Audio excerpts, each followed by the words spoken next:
என் லைஃப்பில் இந்த மாதிரி ஒரு பெயின்ஃபுல்லான ஒரு சுச்சுவேஷனை நான் ஃபேஸ் பண்ணதே கிடையாது. மனசு முழுக்க வலி வலி மட்டும்தான்.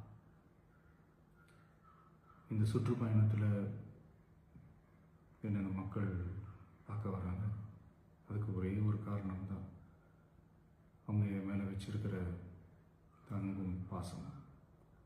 அந்த அன்புக்கும் பாசத்துக்கும் நான் எப்பவும் கடமைப்பட்டிருக்கிறேன்.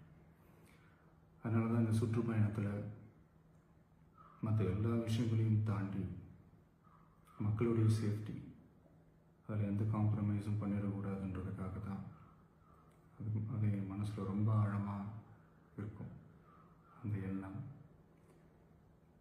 அதனால தான் இந்த அரசியல் காரணங்கள் எல்லாத்தையும் தவிர்த்துட்டு ஒதுக்கி வச்சுட்டு மக்களுடைய சேஃப்டி மட்டும் மைண்டில் வச்சுக்கிட்டு அதுக்கான இடங்களை சூஸ் பண்ணுறது, அதுக்கான இடங்களை பார்த்து பெர்மிஷன் கேட்குறது, போலீஸ் டிபார்ட்மெண்ட்டில் அதை ரிக்வெஸ்ட் பண்ணி கேட்போம். ஆனால் நடக்கக்கூடாதது நடந்துருச்சு. ஆனால் மனுஷன் தானே, அந்த நேரத்தில் அத்தனை பேர் பாதிக்கப்பட்டு இருக்கும்போது எப்படி அந்த ஊரை விட்டுட்டு என்னால் கிளம்பி வர முடியும்? நான் திரும்ப அங்கே போகணும்னு இருந்துச்சுன்னா அதை ஒரு காரணம் காட்டி அங்கே வேறு சில பதட்டமான சுச்சுவேஷன்ஸ், வேறு சில அசம்பாவிதங்கள் அந்த மாதிரி எதுவும் நடந்துடக்கூடாதுன்றதுக்காக தான் நான் அவாய்ட் பண்ணேன். இந்த நேரத்தில் சொந்தங்களை இழந்து தவிக்கிற இத்தனை குடும்பங்களுக்கும் என்னுடைய ஆழ்ந்த இரங்கலை தெரிவிச்சுக்கிறேன். எனக்கு தெரியும், என்ன சொன்னாலும் இது ஈடையாகாதுன்னு எனக்கு தெரியும். ஹாஸ்பிட்டலில் ட்ரீட் பண்ணிகிட்ருக்கிற எல்லாருமே சீக்கிரமாக க்யூர் ஆகி வரணுன்றதை இந்த நேரத்தில் நான் வேண்டிக்கிறேன்.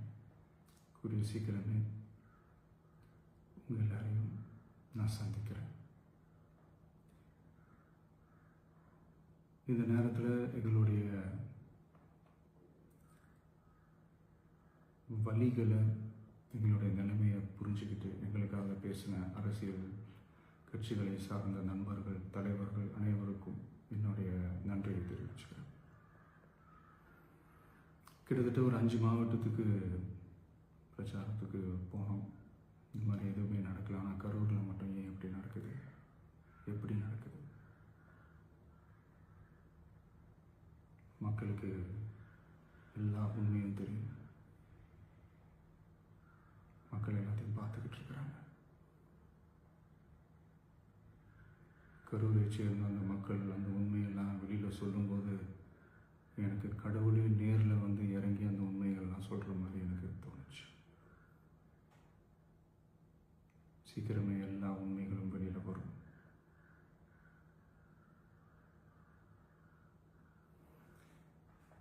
எங்களுக்கு தரப்பட்ட இடத்துல நாங்கள் போய் அந்த ஸ்பாட்டில் நின்று நாங்கள் பேசிட்டு வந்தோம். அதை தாண்டி எந்த தவறும் எங்கள் சைடில் நாங்கள் எதுவுமே செய்யலை.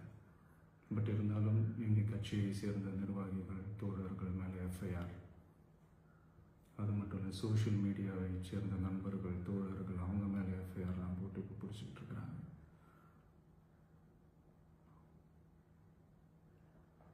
CM sir,